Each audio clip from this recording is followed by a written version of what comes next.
todos y a todas. En este vídeo hablaremos de cómo se regulan en el ordenamiento jurídico español las relaciones laborales que se establecen entre los trabajadores y los empleadores y veremos los elementos esenciales de estas relaciones laborales. Las relaciones laborales se regulan a través del derecho laboral, que se crea por las fuentes de producción, es decir, quién crea las normas. Asimismo, se exterioriza a través de las fuentes formales, esto es, cómo se manifiestan estas normas.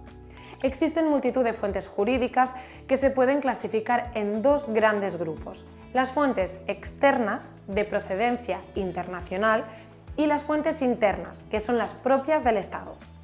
Dentro de las fuentes externas son importantes las normas provenientes de la Organización Internacional del Trabajo, el organismo especializado en trabajo de la ONU, y también las que proceden de otras organizaciones internacionales, como las dictadas por el Consejo de Europa. Cabe recordar que no es lo mismo el Consejo de Europa que la Unión Europea.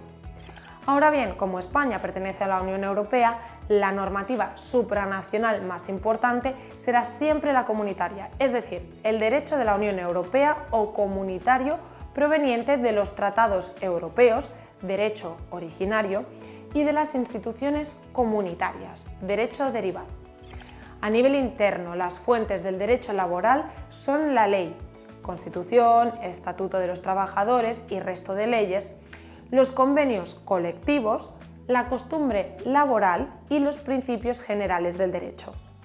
La principal fuente del ordenamiento jurídico español es la Constitución, que ya en 1978 no fue ajena a las relaciones laborales, ya que, por ejemplo, en su artículo 35 habla del derecho al trabajo y del deber de trabajar. Esta norma es la cúspide del ordenamiento jurídico, por lo que ninguna otra norma puede ir en contra de ella. A continuación encontraríamos las disposiciones legales, es decir, el resto de leyes. En nuestro país hay muchos tipos de leyes y no todas tienen ni el mismo rango ni el mismo tipo de competencia. Así están las leyes orgánicas, las leyes ordinarias, las leyes estatales, las leyes autonómicas, etc. Y por debajo de las disposiciones legales están las reglamentarias, quienes se ocupan de desarrollar lo previsto en las disposiciones legales. La ley más importante en materia laboral es el Estatuto de los Trabajadores, que establece una regulación básica de la relación laboral entre el empleador y el empleado, que surge a partir de la celebración de un contrato de trabajo. La fuente exclusiva del derecho laboral es el convenio colectivo, que es el pacto o acuerdo suscrito por interlocutores o agentes sociales a través del cual se regulan las condiciones de trabajo y productividad. Es de obligado cumplimiento y vincula a ambas partes, hasta el punto de que el contrato de trabajo no puede establecer condiciones contrarias a las reguladas en el convenio, aunque sea un pacto entre empresario y trabajador. Finalmente están la costumbre laboral y los principios generales del derecho, que nunca pueden ir en contra de las disposiciones legales con base en el principio de jerarquía normativa. Se ha abierto una discusión sobre si el contrato de trabajo es fuente del derecho laboral o no, y ambas posturas son debatibles. Sin embargo, desde Ilerna consideramos que no lo es, porque todas las fuentes anteriormente citadas son aplicables a todos los trabajadores. En cambio, el contrato de trabajo solo es aplicable al trabajador que haya realizado ese contrato en concreto. Donde no existen dudas es en cuanto a la jurisprudencia, que no es una fuente del derecho laboral, aunque lo es en los países con un sistema de common law, como Inglaterra o Irlanda, no lo es en los denominados sistemas civilistas de derecho romano-germánico, prácticamente el resto del mundo no anglosajón. Por tanto, diremos que la jurisprudencia no es fuente del derecho.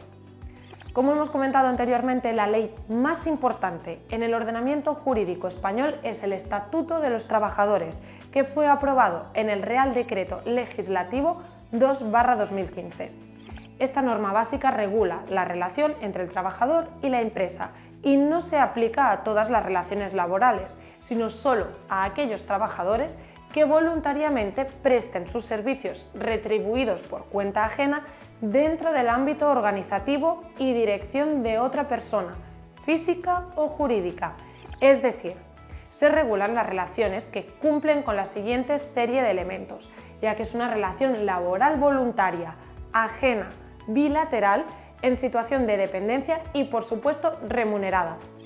Así, las relaciones que no cumplan estos requisitos o que por sus especialidades se regulen en otras leyes no se rigen por el Estatuto de los Trabajadores, sino por su normativa específica, como por ejemplo los trabajadores autónomos o los funcionarios públicos, a los que no se les aplica el Estatuto de los Trabajadores, sino el Estatuto del Trabajador Autónomo y el Estatuto Básico del Empleado Público, respectivamente. Espero que este vídeo os sirva de ayuda. Nos vemos en el siguiente.